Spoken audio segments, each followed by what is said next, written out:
Listo. Buenas tardes a todos. Dentro de esta ponencia, lo que hemos tratado de trabajar es esa evolución de ese concepto que hoy denominamos gestión del riesgo. No voy a hablar de desastres ni de historia de desastres, no voy a hablar exactamente del concepto de riesgo ni cómo se ha entendido a lo largo de la historia, sino de cómo todas esas acciones que llevan a que los efectos de los desastres no ocurran.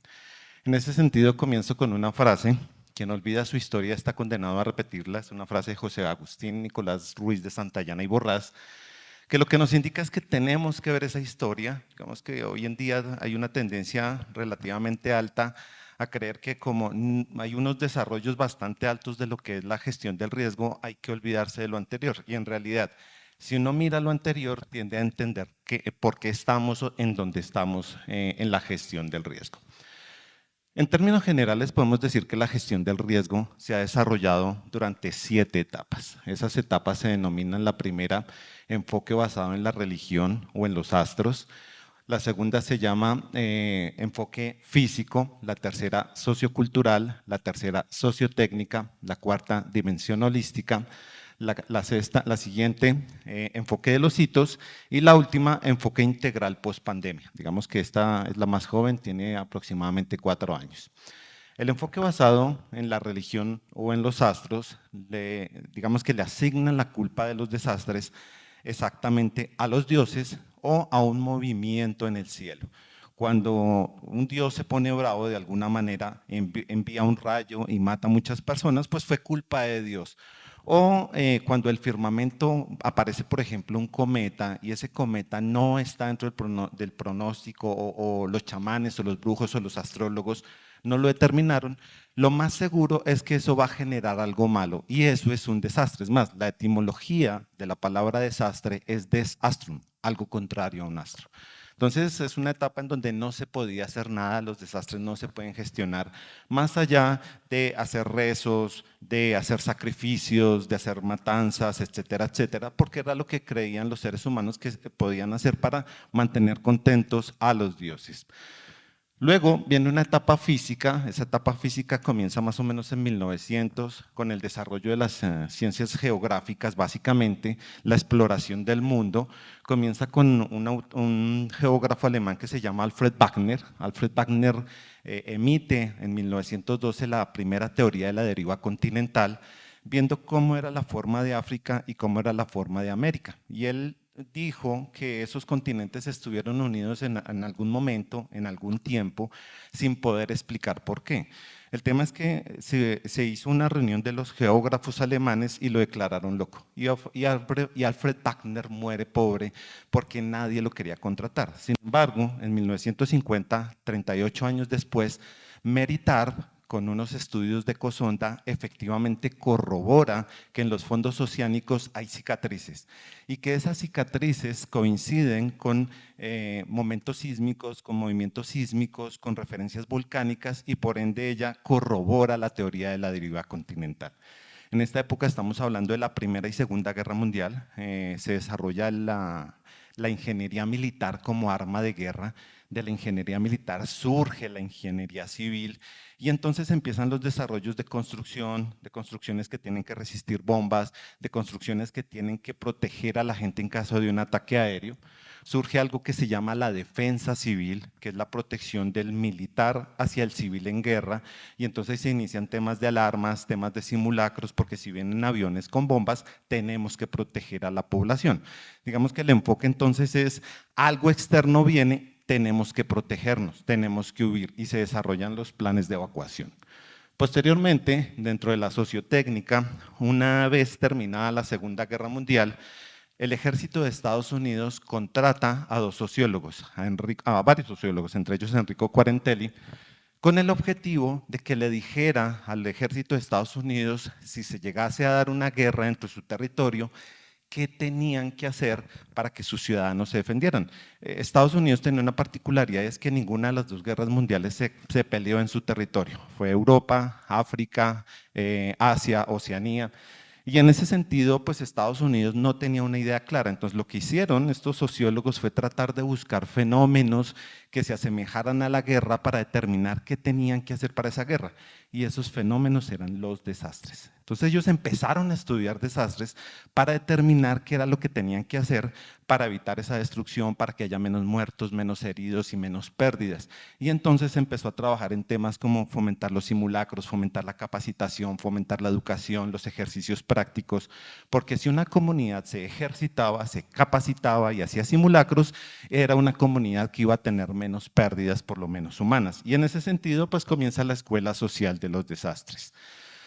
Luego viene una dimensión sociocultural más o menos hacia los 80 con un libro que en Estados Unidos se llamó RISC, en Colombia se tradujo por la Red de Estudios Sociales como La vulnerabilidad, el entorno político-social de los desastres, y se desarrolla algo que se llamó el modelo presión y liberación. Se tiene en cuenta que para que haya un desastre tiene que haber un riesgo y el riesgo se compone de dos elementos fundamentales, las amenazas y las vulnerabilidades.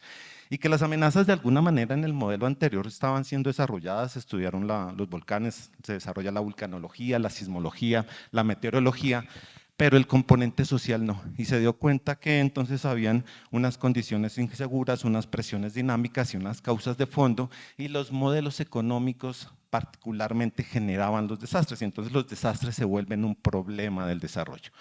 En esta época también se empieza a involucrar el tema medioambiental. En el Club de Roma, los hermanos Medux, Denis y Donella Medux, desarrollan dos libros, Los límites del crecimiento y Más allá de los límites del crecimiento, indicando que si la población seguía creciendo, que si el consumo seguía, que si seguían contaminando y que si se seguían utilizando los recursos económicos que tenía la Tierra, esta en 30 años iba a ser inviable. Entonces se empieza a asumir un tema medioambiental, pero también un tema desde la salud. La mejor forma de evitar efectos negativos de los desastres era responder mediante técnicas de ambulancias, de socorrismo, y entonces comienzan la OPS y la OMS a fomentar los planes hospitalarios internos y externos con el objetivo de evitar esas pérdidas generadas por esos desastres. Si bien aquí todavía no se podían, digamos que evitar los desastres, los hombres ya podían hacer algo, se podían preparar y eventualmente se empezaban a mirar las causas de los mismos. Entonces todo, digamos que comienza el modelo A por B igual a R, entendiendo que no es exactamente una multiplicación, sino que cualquiera de los dos factores que sea cero, pues el riesgo va a ser cero. Sigue una dimensión holística. Dentro de la misión holística se desarrolla el modelo amenaza, vulnerabilidad, elementos expuestos, riesgos, digamos que es un desarrollo adicional del anterior. A nivel organizacional ocurren desastres como el de Seveso en Italia, que empiezan particularmente a decirle a la gente que las empresas también pueden generar desastres. Después viene Chernobyl, después viene Bhopal, y entonces eso se empieza a involucrar dentro de los aspectos de ordenamiento territorial y de preparación y de requisitos a las empresas público-privadas.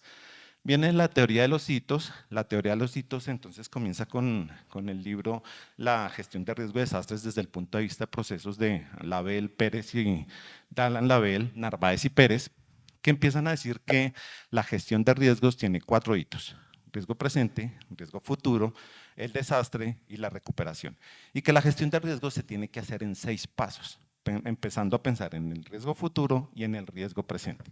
En la teoría clásica, digamos que no es exactamente, cuando yo hablo de prevención y mitigación, bueno, en la teoría clásica hablo de que la prevención es reducir la amenaza y la mitigación es reducir la vulnerabilidad.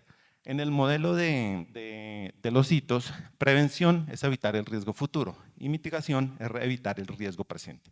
Empezamos a tener entonces dentro del contexto 2 definiciones y 2 conceptos que hay que entender. Porque, por ejemplo, la normatividad colombiana de seguridad y salud en el trabajo está hecha con teoría clásica. Habla de amenaza, vulnerabilidad, riesgo, reduzca amenaza, reduzca vulnerabilidad y reduzca riesgo. Pero cuando uno habla de la ley 1523, está hecha con teoría de los hitos. Entonces, ese distinto lenguaje no es que haya o esté mal, significa que tenemos que entenderlo, porque en últimas los marcos normativos le están pidiendo a los territorios y a las empresas que desarrollen planes de gestión de riesgo, pero eso se debe entender, incluso entendiendo el enfoque ambiental. Y posteriormente y finalmente, pues la teoría de integral de riesgos con la pandemia. Vemos que inicialmente la pandemia nos deja sin base, sin sustento.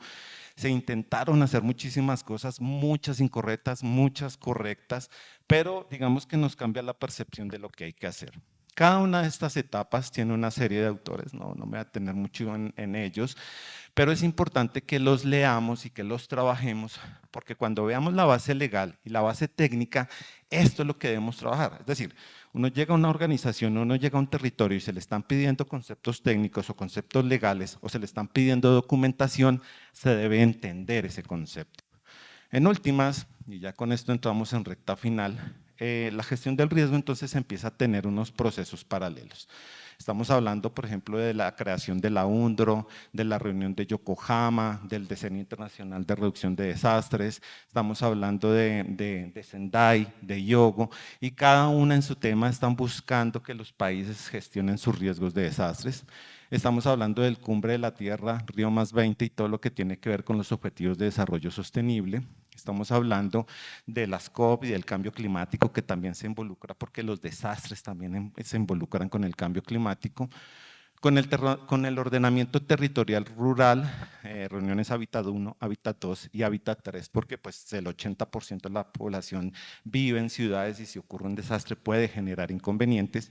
Y por último, la agenda humanitaria. Cada una en 2015 tuvo reuniones y tuvo plataformas mundiales que empieza a generar las políticas a 2030 y por eso en 2030 nos vamos a reunir. Y entonces uno empieza a mirar las diferentes etapas de los desastres, cada uno de los conceptos y cada uno de los trabajos y empieza a entender un poquitico qué es ese desarrollo que estamos viendo actualmente. Incluso con pandemia empezamos a entender qué es lo que está sucediendo y por qué estamos trancados, por qué estamos en una especie de bache de desastres, por qué en Colombia estamos como estamos en ese tema y por qué los estudios no se están desarrollando o por qué no se están tomando las decisiones correctas, más allá del tema de los contratos y de la mala contratación y de todo este tipo de cosas de malversación de fondos, pero también tenemos un problema técnico. Y entonces, desde el punto de vista de organizaciones, tenemos que la historia en este momento está abordando lo laboral y si ustedes miran legislación en Colombia laboral, habla de planes de emergencia. Si vemos emergencias y desastres, ley 1523. Si vemos medio ambiente, decreto 1076. Si vemos ordenamiento territorial, también habla del tema. Si vemos cambio climático, si vemos multiamenazas o si vemos accidentes mayores, hay mucha legislación. Lo que pasa es que hay que entender cómo se desarrolla, de dónde viene, quién la ha desarrollado, para saber cómo se puede comprender todo este abanico de riesgos que tienen diferentes ecuaciones o diferentes observaciones de cómo se asume ese riesgo en un momento determinado para poderlo trabajar. Es decir, se crea una complejidad y esa complejidad hay que entenderla, por eso tenemos que volver a la historia. Si nosotros logramos entender esto, la gestión del riesgo se va a lograr más eficientemente. Muchísimas gracias.